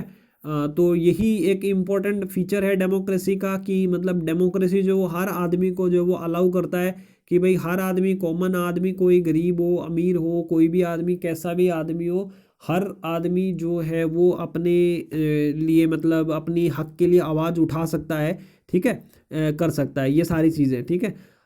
ठीक। अब आजकल जो भी नॉन डेमोक्रेटिक कंट्रीज़ हैं, या मतलब जहाँ पे वन पार्टी है, डिक्टेटरशिप है, वो लोग क्या करते हैं कि चाहते ही नहीं है कि कोई भी आदमी जो है वो पॉलिटिक्स वगैरह में हिस्सा ले। उनका बस यही एम रहता है कि कोई भी आदमी जो है पॉलिटिक्स में हिस्सा ना ले, ठीक है। लेकिन जो जो डेमोक्रेसी है उसमें जो लोगों का जो पार्टिसिपेशन है, जो कॉमन मैन का पार्टिसिपेशन है, वो बहुत इंपॉर्टेंट रहता है। कॉमन मैन का पार्टिसिपेशन ऐसे कि भाई कोई भी आप रिलीजन के हो, कोई भी आप रेस के हो, कोई भी कास्ट के हो, सब लोगों को जो है वो हिस्सा लेना चाहिए, ठीक है। तो तभी हमारी जो वो डेमोक्रेसी जो है उसमें जो हमको हमारी डेमोक्रेसी जो है वो इम्प्रूव होगी। और डेमोक्रेसी अगर इम्प्रूव होगी, इसीलिए क्या होता है कि अभी जब वोटिंग वगैरह होती है तो सब लोग क्या बोलते हैं कि भाई 18 साल से कम उम्र का जो, सॉरी 18 साल से ऊपर का जो भी 18+ जो भी आदमी है, सभी को वोट देने जाना है। घर पे कोई नहीं बैठेगा, सब लोग जाएं, अपना वोट का यूज़ करें। ये आज की सारी चीज़ें हमने पढ़ी है। अब एक छोटा सा सेशन कर लेते हैं हम लोग, क्वेश्चन एंड आंसर का सेशन कर लेते हैं। सबसे पहले जो क्वेश्चन आ रहा है वो आ रहा है CSE प्रीलिम्स मंथन के लिए। तो हमें बताना है, क्वेश्चन दिया है which of this is not a good argument in favour of the democracy. मतलब हमें 4 ऑप्शन दिए हैं और हमें बताना है कि कौन सा आर्ग्यूमेंट जो है वो डेमोक्रेसी के फेवर में नहीं है, ठीक है। पहला ऑप्शन दिया है कि people feel free and equal in democracy. हाँ, ये तो आर्ग्यूमेंट जो है वो बिल्कुल सेट होता है डेमोक्रेसी के लिए कि डेमोक्रेसी में जो लोग हैं वो ज़्यादा फ्री करते हैं, महसूस करते हैं, और इक्वल जो है वो फील करते हैं, ठीक है। सेकंड हमें जो ऑप्शन दिया है वो दिया है कि democracies resolve conflict in a better way than others. हाँ भाई, जो डेमोक्रेसी होती है उसमें जो कन्फ्लिक्ट रेजोल्यूशन की जो प्रोसेस होती है वो बहुत ही बेटर होती है। और ऐसा नहीं है कि कोई आदमी दूसरे आदमी को जो है वो उसको वाइप आउट कर देगा या कुछ, मतलब उसको जो है अपने डिसीजन इम्पोज कर देगा। यहाँ पे डिसीजन जो है वो कंसेंसस से होते हैं और ऐसे डिसीजन लिए जाते हैं जो कि विन विन सिचुएशन टाइप के होते हैं, ठीक है। ऑप्शन सी में दिया है कि democratic government is more accountable to the people. हाँ भाई, ये बात भी बिल्कुल सही है कि डेमोक्रेटिक गवर्नमेंट जो है उसको हम ही चुनते हैं। अगर हम लोग एक कॉमन सिटीजन है उस डेमोक्रेटिक गवर्नमेंट को इलेक्ट करेगा तो हमें बहुत ज़्यादा जो है उम्मीद रहती है उस गवर्नमेंट से कि वो हमारे लिए गवर्नमेंट जो अकाउंटेबल रहेगी। फोर्थ ऑप्शन हमें दिया है कि democracies are more prosperous than others. ये दिया है कि भाई democracies are the more prosperous than others. ये ऑप्शन गलत है। ऐसा नहीं है कि डेमोक्रेटिक जो कंट्रीज है उनमें ज़्यादा प्रोस्पेरिटी है, ये गलत है। फॉर एन एग्जाम्पल अगर हम इंडिया और सऊदी अरेबिया की बात कर लें तो सऊदी अरेबिया में जो पॉवर्टी है वो कम है इंडिया से, ठीक है। सऊदी अरेबिया में जो पर कैपिटा इनकम है वो इंडिया से ज़्यादा है, ठीक है। लेकिन इंडिया में डेमोक्रेसी है, सऊदी अरेबिया में मोनार्की है, वहाँ पे प्रिंस जो है वो रूल करते हैं। तो ऐसा नहीं है कि डेमोक्रेसी में प्रॉस्पेरिटी ज़्यादा होगी। तो अपने जो क्वेश्चन है उसमें दिया है कि not a good argument in favour of democracy. तो अपना ऑप्शन जो है वो डी जो इसके लिए करेक्ट हो जाएगा कि ये डी ऑप्शन जो है वो डेमोक्रेसी के फेवर में एक गुड आर्ग्यूमेंट नहीं है।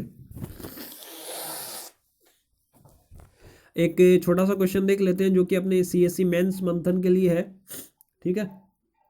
तो क्वेश्चन में दिया है explain the various features of the democracy, also describe advantages of the democracy. ये 10 नंबर का सवाल है जो कि आपको 150 वर्ड्स में लिखना है। ये आपके लिए जीएस पेपर 2 के लिए बहुत ही इंपॉर्टेंट है, ठीक है।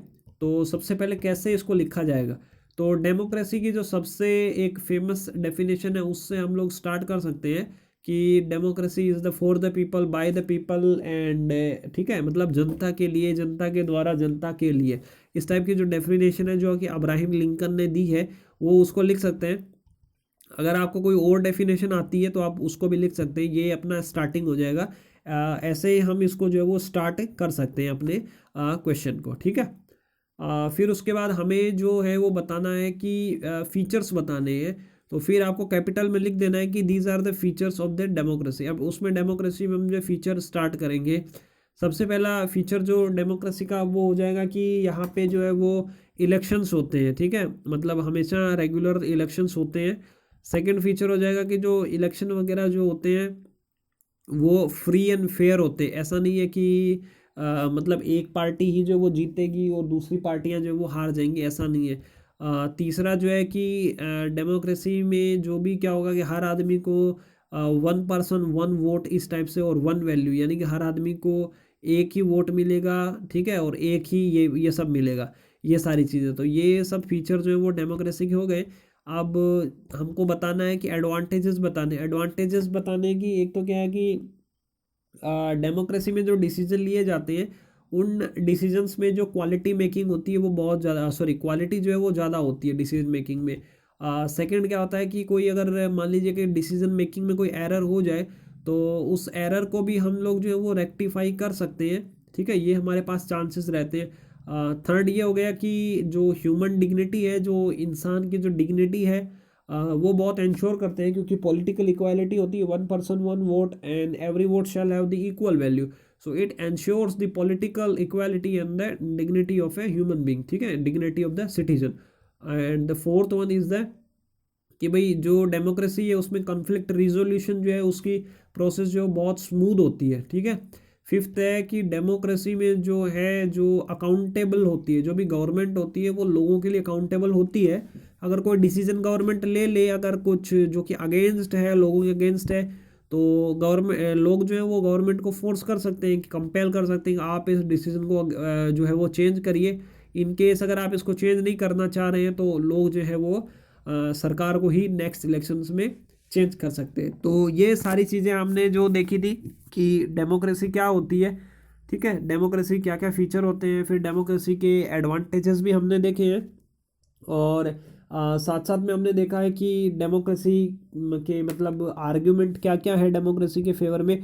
फिर हमने देखा है कि भाई डेमोक्रेसी के फेवर में आर्ग्यूमेंट हो गए। फिर हमने ये देखा कि डेमोक्रेसी के अगेंस्ट में कौन कौन से आर्ग्यूमेंट है। फिर हमने ये भी देखा कि भाई डेमोक्रेसी जो है वो कोई ऐसा पैनेकिया नहीं है, ऐसा कोई कंप्लीट सॉल्यूशन नहीं है कि डेमोक्रेसी है तो सारी की सारी चीज़ें ही जो है वो ठीक हो जाएंगी। ठीक है, उसके बाद हमने ये क्वेश्चन देखे हैं, ये प्रीलिम्स का और मेंस का। इस मेंस के क्वेश्चन को आप लिख सकते हैं अपनी कॉपी में 150 वर्ड में फॉर द 10 मार्क्स। तो उम्मीद है आपको ये चैप्टर नंबर 1 पूरा समझ में आया होगा। ऑनली आई से जुड़े रहने